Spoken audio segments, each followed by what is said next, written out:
Mesdames et messieurs, bonsoir et bienvenue à cette émission d'Info 9. Il y a des personnes qui me... Je vais faire juste une mise au point, si vous me permettez. Il y a des personnes qui me rencontrent et qui me disent depuis le début du mois de janvier, mais c'est quoi ce fameux studio-là? Avez-vous changé de l'endroit où vous faites vos émissions? Bien non, on n'a pas changé, on est toujours à la même place. Mais ce décor-là, bien, c'est nouveau depuis janvier 2011. Alors, c'est grâce à l'ingéniosité et puis à un expert en ordinateur qui est de l'autre côté, à la mise en onde de René Saint-Amand, qui a fait ce magnifique décor que vous voyez justement à l'écran à l'heure actuelle. Alors, bravo à la nouvelle technique et bravo à mon ami René Saint-Amand, qui est vraiment un expert en ordinateur. Alors, voilà, c'est notre nouveau décor. La troupe de théâtre à cœur ouvert présentera en 2011 la dernière édition du Paradis du Nord. Alors, pour nous en parler, je reçois le metteur en scène de la troupe, M. Daniel Morin. Monsieur Morin, bonsoir. Bonsoir. Merci d'avoir accepté cette invitation, M. Morin. Et puis, comme je le disais, il y aura une 7e édition, mais ce sera la dernière édition du Paradis du Nord, et non pas de la troupe de théâtre à cœur ouvert. Il faut faire attention. Oui. Une nuance s'impose. Mais ce sera la dernière du Paradis du Nord. Une question demain. Pourquoi mettre fin à un si beau spectacle, aussi grandiose? Bien, écoutez, après, vous avez certainement vu dans les journaux, au mois de novembre, décembre, on était à la recherche intensive de comédiens. Alors, on s'est fait un constat en groupe là, au niveau du conseil d'administration et il nous manquait des comédiens, il nous manquait des ressources humaines à l'intérieur du spectacle. Alors, pour faire un résumé rapide de tout ça, bien sûr, il y a l'école de danse d'Abitibi-Ouest qui est un très grand partenaire pour nous, parce qu'avec Nathalie, on peut compter sur elle, là, sur la capacité aussi d'emmener des jeunes là, à l'intérieur de notre organisation. Mais ce qu'il faut comprendre, c'est que actuellement, les danseurs élites de l'école d'Abitibi-Ouest sont en devenir. Alors, ça peut prendre à peu près 3 à 4 ans avant qu'on soit que ces élèves-là soient formés. Donc, dans une majorité, nous, ce qu'on s'est dit, c'est que, bien sûr, le problème va persister pendant 3-4 ans et c'est sûr que c'est difficile. Donc, tout ça mis en place, oui, on a été recruter des gens. Il y a des gens d'Amos qui font partie maintenant de notre équipe pour les besoins de la production. Et on a annoncé vraiment que c'était pour être la dernière parce que 75 comédiens dans une population comme pour l'Abitibi-Ouest, c'est quand même beaucoup. Et déjà qu'on ait fait ça pendant 7 ans, je vais vous dire que c'est déjà une grande marque d'appréciation là au niveau de l'organisation parce que on avait d'autres projets aussi. C'est pas fini là. Il faut se dire aussi que le projet du Paradis du Nord, la troupe n'est pas née avec le projet du Paradis du Nord. Ça c'est super important. Oui, ça c'est important parce qu'on a eu de très belles années avant le Paradis du Nord.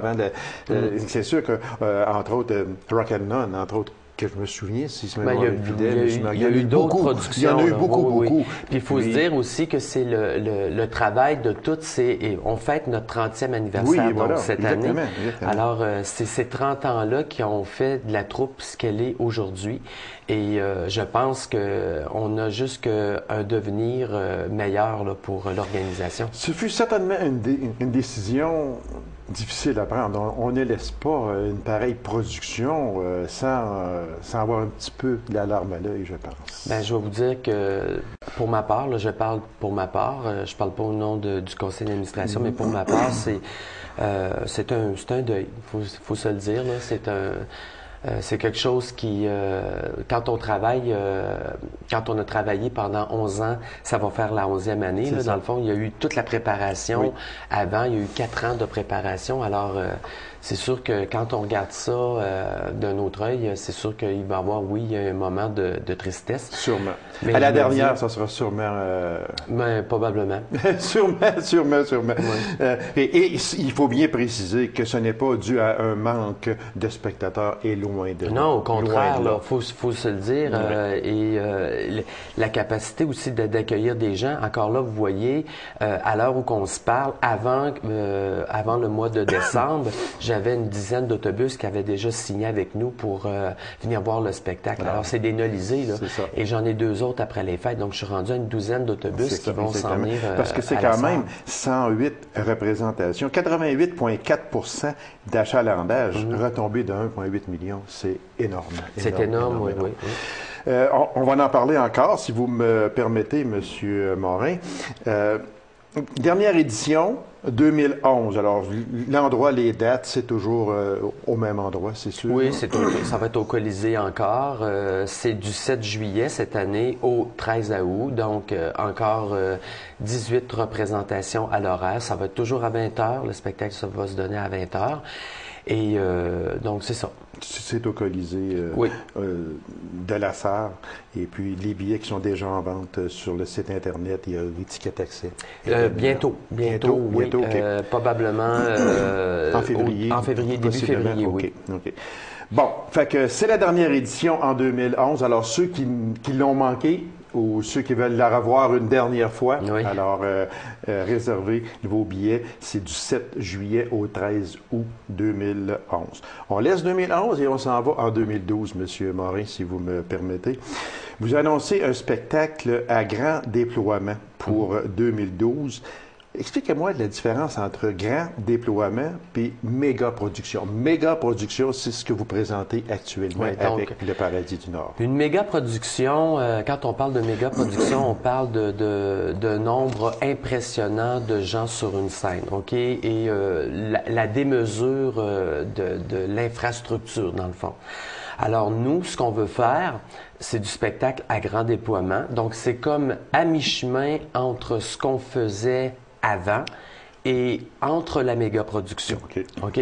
Donc, oui, on a toujours pignon sur rue, on va avoir toujours pignon sur rue au Colisée, ce qui va nous donner l'opportunité de faire de grandes choses. Donc, exemple, on va pouvoir récupérer notre système de haute voltige, on va être capable de manœuvrer des décors, de faire bouger aussi des choses, sans toutefois être pogné dans la salle des jardins qui était contraignante à certains niveaux. C'est ça. Alors, c'est ça la différence là, qu'on annonce. Et à grand déploiement ne veut pas dire nécessairement 75 comédiens. C'est ça, exactement. On peut être une 25, 30, 40 Mais au moment où comédiens. l'on se parle, parce que là, nous sommes fin janvier, au moment où l'on se parle, M. Morin, est-ce que vous avez une idée à peu près qu'est-ce que c'est? Je sais que vous ne voulez pas vendre la mèche et je suis avec vous pour ça. Sauf que, est-ce que vous avez pour l'instant, à peu près, ça peut être quoi? Ou on parle de 2012, ce sera quelque chose, mais on ne sait pas c'est quoi encore. Mais c'est sûr qu'il va y avoir quelque chose. C'est sûr. OK? Alors, mais qu'est-ce que ça va avoir de l'air? Écoutez, je dis pas qu'on n'a pas des projets en suspens. Depuis le temps qu'on travaille, à divers niveaux, puis il faut se préparer. Je veux dire, une production ne se prépare pas dans l'espace de 3-4 mois. Là. C'est vraiment de longue haleine. Alors oui, on a des projets, mais lequel que vraiment le conseil d'administration va vouloir choisir, vers quoi qu'on s'en va, ça, il n'y a rien de décidé. Mais il y a des projets sur la table. Est-ce qu'on peut revoir encore les œuvres de Mme Trottier à l'intérieur du prochain spectacle? Est-ce que M. Marchand sera également de la production? Tout est à penser, tout est à voir. Okay. Mais je vous dis pas que Mme Trottier, M. Marchand nous ont pas laissé savoir qu'ils seraient peut-être intéressés à faire d'autres choses. Mais comme je vous dis, est-ce que tout est à voir? Une dernière question, puis ce n'est pas un piège, M. Morin, mais quand on parle de la Fabuleuse qui revient l'an prochain au Saguenay, juste quelques petits chiffres ici, et puis je pense que vous les connaissez aussi, c'est que l'on a changé la Fabuleuse après 20 ans. On a fait les aventures d'un flot, et puis en 2007, il y a eu 50 000 personnes. C'était la même chose que la Fabuleuse, mais on est tombé à 26 000 personnes en 2008, à 16 000 personnes en 2009, et à 13 000 personnes en 2010, l'an dernier, avec des pertes de 1,3 million. ça ne vous fait pas peur, ce n'est pas ça, c'est pas... Ben, le problème avec le Saguenay-Lac-Saint-Jean, c'est qu'en voulant changer leur spectacle, ils se sont aperçus que ça donnait pas le succès escompté, parce qu'ils voulaient renouveler la Fabuleuse et ils avaient pris des professionnels et bon, pour faire une histoire courte de tout ça, c'est ce qui s'est passé. Okay. Bon, avec le temps, ils se sont aperçus que l'intérêt n'était plus là, puis d'année en année, de moins en moins de personnes y allaient. Exactement. Okay. Alors, nous, je le répète, c'est pas ça qui arrive. C'est pas ça, parce que ce n'est pas la même chose. Non, du tout. C'est que chez vous, c'est le personnel là, qui commence à être essoufflé. Au niveau des... Oui, c'est ça, c'est nos ressources humaines. Les ressources humaines. Et ce qu'il faut comprendre aussi, c'est que par rapport à... Si on veut faire un parallèle avec la Fabuleuse, nous, dans le fond, c'est... Excusez, j'ai perdu le fil, c'est correct.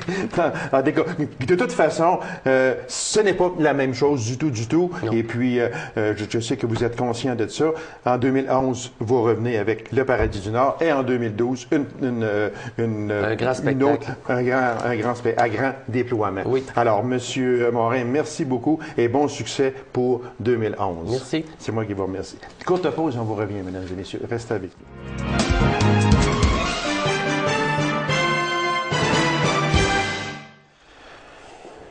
La fromagerie La Vache à Mayotte se couvre d'honneur avec ses fromages. C'est devenu même une habitude et avec raison. Alors, pour nous en parler, je reçois M. Jacqueline Sévigny de la fromagerie La Vache à Mayotte de la Sarre. M. Sévigny, bonsoir. Bonsoir. Merci d'avoir accepté cette invitation-là, M. Sévigny. Ça fait plaisir. Moi, ça me fait toujours plaisir de recevoir des entreprises de notre coin, de chez nous.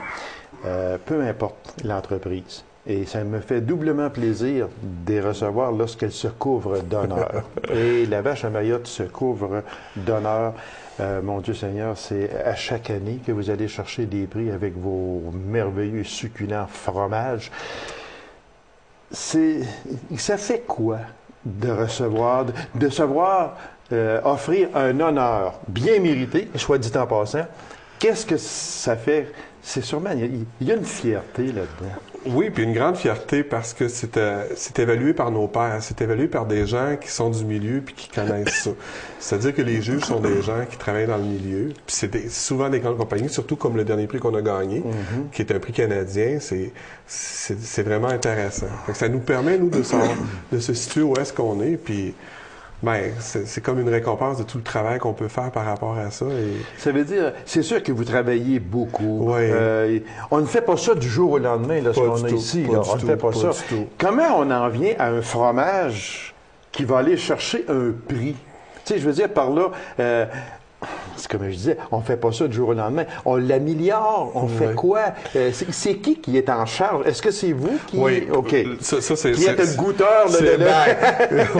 C'est un peu mon rôle à savoir, d'établir la recette et d'établir la permanence du fromage qui soit toujours fait de la même façon.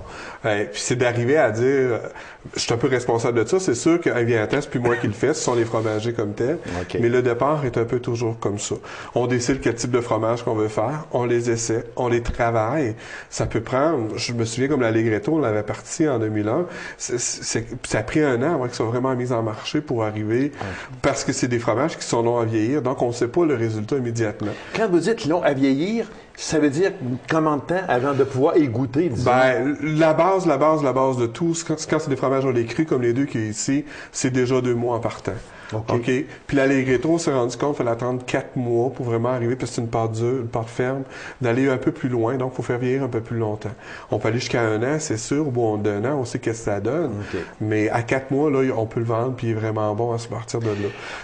Oui, allez-y. Mais c'est sûr que quand on fait les premières recettes, puis que ça fonctionne pas, ben on le sait rien qu'au bout de 2 mois ou 4 mois, on doit recommencer les premières étapes qu'on a fait et aller changer certaines étapes de fabrication, si on veut. On les vieillit où? À la Vache à Mayotte. Okay. On a des salles d'affinage qui sont faites pour ça, aménagées pour ça. C'est-à-dire qu'on crée une atmosphère spécifique pour l'Allegretto, avec un taux d'humidité et une chambre froide à 13. Donc, on tient toujours ça. Oui, c'est ça. On maintient ces températures-là.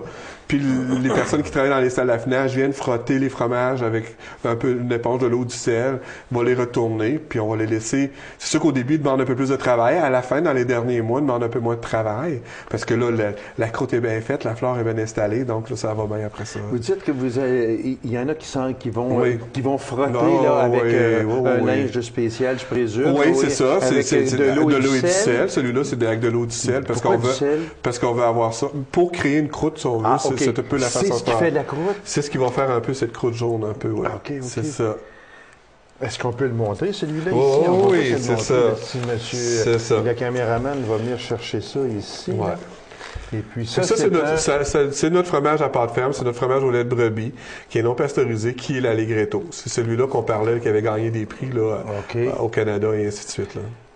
OK, on le montre à l'écran, justement, ici. C'est parfait. Allegretto. C'est en plein ça. Exactement. Alors, c'est le fromage qui nous...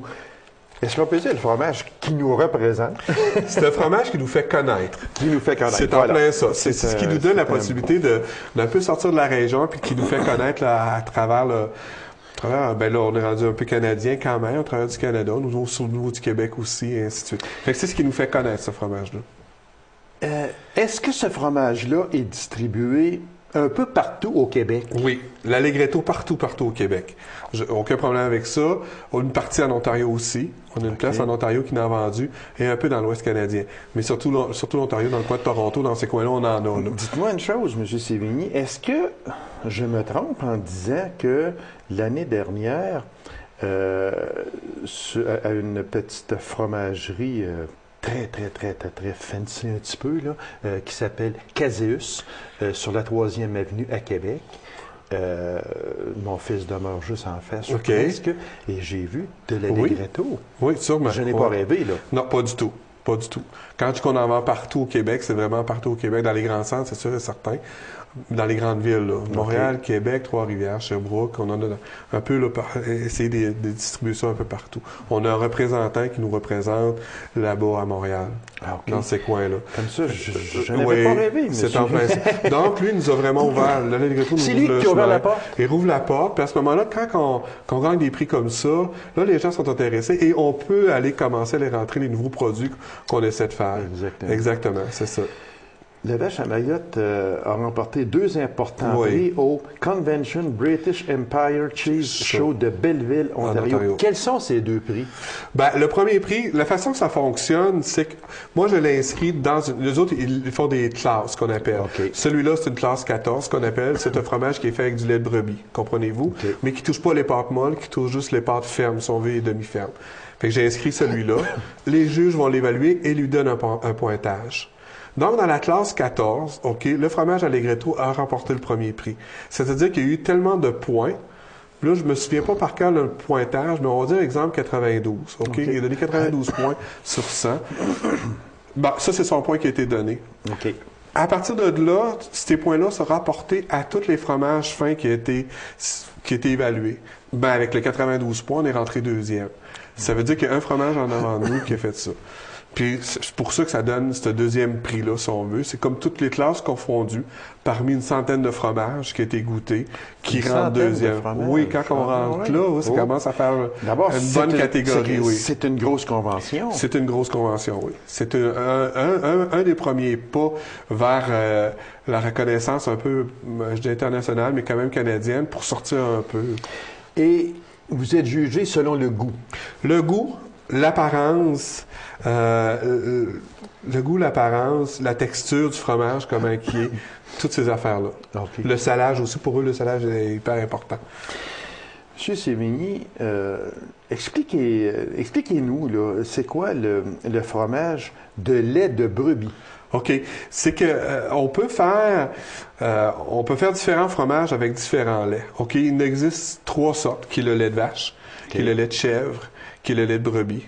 Il y en a qui vont faire des mélanges brebis-vache parce que ça a un goût typique, le brebis, le lait de brebis. Nous, on s'est dit non, on le fait quand même, comme plusieurs gens aussi le font, seulement qu'on lait de brebis. Donc, à partir du lait de brebis, on va aller faire un fromage, tout simplement. C'est qu'on ne touche pas le même genre d'animal. Est-ce que il est fait au lait de brebis? Oui. Est-ce que le lait de vache, disons, donnerait la Non. même texture, le même Ben, goût. la même texture, oui, pas le même goût. Pas le même OK, goût. c'est sûr que je pourrais faire un fromage à pâte ferme avec un lait de vache, mais ça donnerait pas le même goût. Parce que le goût typique du fromage qu'il y a, c'est à cause du lait de brebis qu'il y a dedans. Et étant donné qu'il n'est pas pasteurisé, donc la saveur est vraiment là. Donc, quand on vient l'affiner, il se développe la saveur que l'Allegretto a à cause du lait de brebis qu'il y a dedans. J'arriverais pas à faire ça avec un lait de vache, c'est sûr. Ça ferait un autre fromage. OK. Ça serait carrément une autre sorte de fromage, un autre goût, une autre saveur, différemment. Est-ce qu'il serait moins doux? Pas nécessairement. Non. Non, ça l'a pas. Ça l'a pas- C'est pas ça qui fait la C'est différence. pas le lait qui fait si un fromage est C'est pas le doux. lait, non, pas OK. vraiment. C'est vraiment la façon de le faire ou la façon de le faire vieillir. Les ferments qu'on peut ajouter dedans qui vont donner aussi des goûts ou des saveurs différentes. Puis les techniques de travail vont changer. Tu sais, on en voit deux sortes ici, puis c'est deux sortes différentes. OK. C'est dans la façon de le travailler qui va sortir. Je pourrais faire lui avec mon lait de brebis. Ça donnera pas le même goût que lui, mais il y aurait la même texture un peu caoutchouteuse d'une pâte demi-ferme. Comprenez-vous? Parce que je vais aller changer la technique de travail. Mais les goûts, ce sont les laits qui les donnent et les ferments qui les donnent aussi. Là. Lait de brebis, le lait de brebis, est-ce qu'il est pris en région? Ben, on l'a pris longtemps en région. Ouais, donc, parce que là, je pense qu'il y a- parce que M. Tommy, M. Lavoie qui le faisait, Exactement, depuis, oui. Que j'ai il a reçu quitté ici en entrevue, l'été justement. passé, en Oui. juin 2009. Ça fait pas très longtemps. Là, mais présentement, non. On est obligé de s'approvisionner à l'extérieur maintenant. Parce que M. Lavoie a quitté la région. A quitté la Mais région, on attend exactement. vraiment quelqu'un. On a rencontré des gens qui étaient intéressés à partir de production de lait de brebis. Nous, ça ferait notre affaire, c'est sûr et certain. C'est sûr qu'on encourage le plus Exactement. régional. C'est certain, Oui, mais c'est plus quand on le fait facile pas. aussi pour nous, Oui, pour exactement. l'approvisionnement. Ben oui, C'est- exactement. c'est sûr aussi, Ce n'est là. pas la même chose. Exactement. L'Allegretto, c'est aussi classé deuxième dans la catégorie champion réserve. Alors, il a obtenu le deuxième pointage le plus élevé pour C'est un ça. fromage en septembre dernier à Warwick. Oui. C'est gros. Warwick, on en entend parler beaucoup. À tous les années. Ça, c'est la reconnaissance du Québec. Du Québec, C'est exactement. vraiment le concours de... C'est le meilleur au Québec. là. Oui, C'est- puis la OK. sélection Caséus est faite par l'ITA de Saint-Hyacinthe. OK? C'est vraiment eux qui donnent les formations fromagères au Québec. Et Saint-Hyacinthe et la Pocatière qui le donnent. Et ce sont eux qui ont parti ce concours-là. Et ce sont eux qui jugent et qui font ça. Donc, au Québec, pour nous, c'est d'aller dans le concours Caséus qu'ils appellent et d'aller essayer de remporter des prix à ce moment-là. Est-ce qu'on s'inscrit dans ces concours-là? Oui. OK, il faut s'inscrire. Il faut s'inscrire, toujours. Sinon, on va même payer pour aller faire l'inscription. On a une paie d'inscription. Puis là, on rentre. OK. Puis on essaie de voir qu'est-ce qu'ils vont nous donner. Puis c'est fait par classe pour donner... Parce qu'il y a beaucoup de fromages, il y a beaucoup de différentes sortes de fromages. Donc, ils font ça par classe, par des pâtes fermes, des pâtes demi-fermes, des croûtes lavées, des croûtes non lavées, des croûtes fleuries, tu sais, des pâtes molles. Fait que c'est quand même assez large et assez grand là, pour pouvoir évaluer vraiment dans les particularités. Qui juge? Ce Est-ce que ce sont souvent- des experts? Ben, si je prends comme Saint-Hyacinthe, souvent, oui, ça va être des gens qui enseignent. OK. Et cette année particulièrement, il avait fait venir un maître fromager de l'Europe qui était venu juger ça. Fait que, tu sais, c'est vraiment des gens là qui ont les connaissances pour faire ça. C'est la même chose pour l'Ontario en général. C'est toujours des gens qui vont aller juger, qui ont beaucoup de connaissances là-dedans, pour être capable d'aller vraiment savoir si c'est parfait ou non. L'Allegretto, ça a débuté en quelle année? On a commencé en 2001. à En le faire. 2001, En non? 2001, on l'a OK. fait la première fois. Je te dirais qu'on l'a mis en vente beaucoup plus vers 2002, par contre, parce que ça prend beaucoup de délai avant d'y arriver. C'est en 2002 qu'il était vraiment commencé à le mettre sur le marché. Mais on a fabriqué les premières fabrications en 2001. Donc, ça fait une décennie actuellement. Ça fait déjà, oui, ça fait déjà un Bon, 10 ans. est-ce que ce fromage-là, Allegretto, en 2001-2002, Ouais. a le même goût, Non. celui-là, que celui de 2001-2002? Non, pas du tout. Ça Ça veut l'a- dire que vous l'avez peaufiné. Oui, c'est ça. On l'a vraiment travaillé pour arriver à ça. Non, c'est pas ce qui c'était en 2001. C'est pas la même forme non plus. C'est pas... on avait un peu... on apprend, hein? Oui, c'est On sûr. avait un peu des problèmes d'affinage. On avait le temps à contrôler nos salles d'affinage à ce moment-là. On a retravaillé là-dessus. En tout cas, beaucoup de choses qui ont été changées. Aussi, le lait doit être de très bonne qualité pour arriver dans des fromages fins comme ça. Fait que, on a eu à travailler un peu avec M. Lavoie. Il était correct, son lait, mais au niveau des sports butyriques qui étaient un peu trop élevés. Il fallait travailler avec ça. Parce que les fromages gonflaient. Mais OK. on a tout résorbé ça, là. Mais ça goûtait pas ça, c'était pas ça. Et si je vous demandais celui-là, en 2011 versus 2002, vous m'avez répondu. Oui. Mais si je vous demandais 2011 ici, si on y goûte un Allegretto en 2015, est-ce qu'il va avoir possiblement la même saveur que lui? Ça veut dire que lui, il est terminé. Il est terminé, lui, on ne touche plus à rien dans ça. On touche plus à rien avec ça. La seule petite nuance qu'il peut avoir, OK, puis il faut comprendre ça dans des fromages, OK, c'est quand même des organismes vivants, OK? C'est du lait qu'on prend. Ce sont des animaux qui mangent dans des pâturages à différentes parties de la saison. L'hiver, ce qu'ils vont manger est différent de ce qu'ils vont manger l'été. Comprenez-vous? Il va y avoir un peu un changement par rapport à ça. C'est subtil, mais c'est là quand même. Mais la base générale va toujours goûter ça, va toujours avoir cette apparence-là. Monsieur Sévigny, le temps passe très, très, très vite. Je veux absolument parler de ce fromage-là le 26 novembre dernier. Un nouveau produit sous la marque de Le Rose au profit du cancer du sein. C'est très important. Et je trouve ça tellement gentil de votre part d'avoir fait un fromage qui va aider la cause, qui va apporter des sous à la cause du cancer du sein. Oui, c'est ça. Ben, nous, on a eu l'idée à un moment donné de travailler un peu avec la collectivité, qu'est-ce qui se passe en région, puis qu'est-ce qui se fait. Puis bon, c'est sûr que comme tu disais, il y a beaucoup de gens qui sont touchés par ça, qui sont atteints par ça. Mais là, ça de trouver et marier l'idée d'arriver à ça. Fait que le fromage, on a réussi à le faire. Puis là, on voulait avoir quelque chose pas qui punch, mais qui donne vraiment l'idée que quand on le voit, on sait que c'est rattaché à ça. On voit que ça donne ça. Fait que c'est d'aller ce qu'on voit pour avoir cette couleur-là. Bon, ça n'existait pas. On a réussi à faire des démarches. C'est de la cire, finalement. C'est une cire comme un Gouda. Le même principe que les fromages Gouda qui sont rouges.